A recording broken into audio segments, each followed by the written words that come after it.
Bismillahirrahmanirrahim. Assalamu alaykum, hürmetli görürmenler. İstiqlal kündülük haberlerini görüşüngana kızın karşılığımız. Men Erşidin Ediqot. Tövende vatanımız Şarkı Türkistan ve dünya gün tertibiga alaqadar muhim haberlerini huzurunla sunumuz. Qani diqqatinglar ekranımızda bolsun. Şarkı Türkistan'da 1000 kilometrga so'zilgan Selin belbig'i bayqaldi. İşğaliyet astidagi Sharqiy Turkiston g'oyat zo'r tabiiy boyliqlari bilan Xitoyning to'xtovsiz talon-tarojlarga uchrayotgan bo'lib, turlik boyliq zapsi va oz uchraydigan ilminitlar orqama-orqa bayqalmoqda. Buning jumlasidan yaqinda Xitoyning tekshirish guruhlari Sharqiy Turkistonda uzunligi 1000 kilometrga yetadigan g'oyat zo'r Selin belbig'ini bayqagan. Xitoy tashviqot organi atalmış Xinjiang gazetining xabarida atalmış Uyg'ur Abtonom rayonlik tabiiy boyliq nazorati va Xitoy geologiyalik tekshirish idorasi Xi'an geologiya tekshirish markazining yaqinda Sharqiy Turkistonning janubida 210 ming kvadrat kilometrga yaqin tuproqqa qarata ximiyalik tekshirishni tamomlaganligi, tuproqdagi 54 xil element va ko'rsatkich sonliq ma'lumotni tunji qatim umumyuzlik aniqlab chiqqanligi, bu jarayonda Tangri tog'ining janubiy etikini bo'ylab 1000 kilometr to'g'risiga kesib o'tadigan Selin belbig'ini bayqaganligi, bu tekshirishga 9 yil vaqt sarf qilganligi qayd qilingan. Ma'lum bo'lishicha, mazkur Selin belbig'i sharqda Qora shahar o'ymonligidan boshlanib, Aqsu viloyatidan o'tib g'arbda Qizilsuvgacha boradi ekan.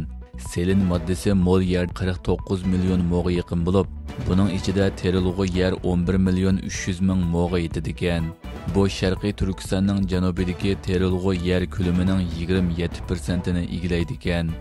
Selin bo'lsa atom nomeri 34 bo'lgan element bo'lib, odam badanidagi metabolizm jarayonida muhim rol o'ynaydi ekan va insonlarning immunitet kuchini oshirish, qerishning oldini olish roli bor ekan.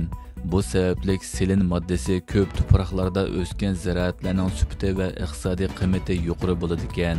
Bundan ilgirki xabarlarda Sharqiy Turkistondagi atalmış ishlab chiqarish qurilish diviziyalarining Selinga o'xshash muhim moddalar mo'l bo'lgan afzal tuproqlarni changilda tutib turayotganligi qayd qilingan edi.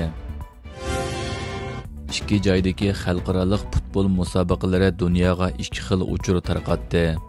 Xitoy oldingi hafta Qashqarda Rossiya va O'rta Osiyo davlatlaridan kelgan komandalarning qatnashishi bilan xalqaro futbol musobaqasi o'tkazib, irqiy qirg'inchilik jinoyatini pardozlashga urinayotgan bo'lsa, bu hafta Londonda o'tkazilgan 2025-yillik Konofa Osiyo Lo'ngqisi futbol musobaqasida Sharqiy Turkiston bayrog'i lapildidi. Xitoy tashviqot organi Tangritog' to'rining xabarida bildirilishicha, ikkinchi qatimliq Qashqar Lo'ngqisi xalqaro yoshlar futbol taklif musobaqasi 24-iyundan 30-iyungacha Yupurg'on nahiyasida o'tkazilgan. Musobaqaga Rossiya, O'rta Osiyo Jumhuriyatlari, Xitoy va Sharqiy Turkistondan jami 12 komanda qatnashgan va jami 26 maydon musobaqa o'ynalgan. Xitoy yaqinqi yillardan buyon turli xalqaro yig'inlarni, faoliyatlarni Sharqiy Turkistonga o'rinlashtirayotgan bo'lib, bu orqali irqiy qirg'inchilikning mavjud emasligi, xalqning bayashat, xotirjam yashayotganligidek saxta ko'rinishni o'ttirg'a chiqarishga urinmoqda. Bu qitimliq musobaqada tomoshabin supsiga dudlar, tambur, ravob tutgan Uyg'urlar o'ltirg'izilib, xalqning hayotining naqshi usul bilan o'tayotganligini alohida tashviq qilgan.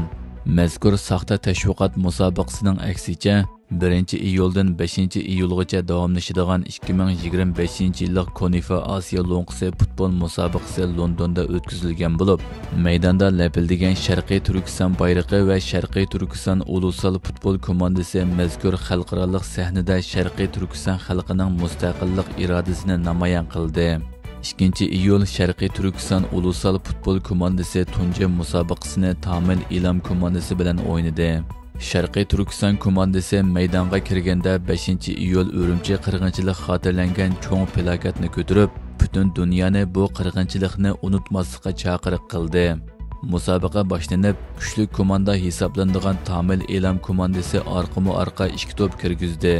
Sharqiy Turkiston komandasi tunji qatim mazkur xalqaro musobaqaga qatnashgan bo'lishiga qaramay, o'z mahoratini namoyon qilib, bir to'p kirgizib, farqni azaytdi. Oxirida musobaqa 2-1 natija bilan oyoqlashdi. Musobaqa uchurlariga asoslanganda Sharqiy Turkiston ulusal futbol komandasi bugun yana Tibet komandasi bilan tutishadi ekan. Futbol Uyg'urlar suyib o'ynab kelgan tantarbiya turlaridan biri bo'lib, navbatda muhojiratdagi Uyg'urlar futbol sahnalari orqali bir tarafdan mavjudligini, kuch-qudratini namoyon qilsa, yana bir tarafdan Sharqiy Turkiston xalqining mustaqillik, hurlik irodasini, tez pukmas ruhini namoyon qilmoqda.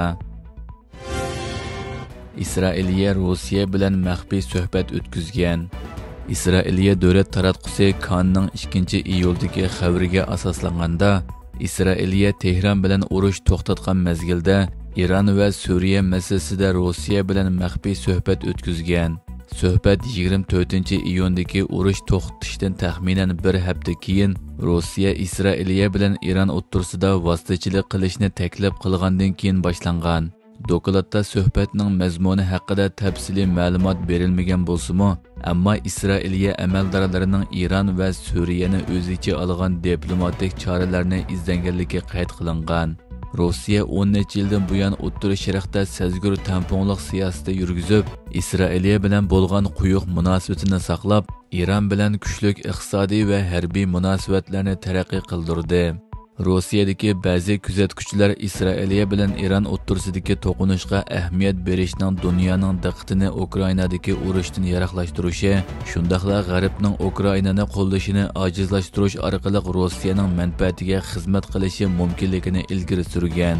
Netanyahu kelar hafta Washingtonda Amerika prezidenti Donald Trump bilan uchrashadigan bo'lib, navbatda Isroiliyaning 15 ministri va parlament boshlig'i parlamentning bu oy oxirida ta'tilga chiqishdan ilgari Netanyahudan ishg'ol ostidagi g'arbiy qirg'oqni o'z zaminiga qo'shib olishni talab qildigan murojaatnomaga imzo qo'ygan. Hurmatli ko'ruvchilar, bugungi xabarimiz mushu yerda oyoqlashdi. Ko'rganingizga rahmat. Ertadagi programmada ko'rishguncha omon bo'lg'aysizlar. Allohga omonat.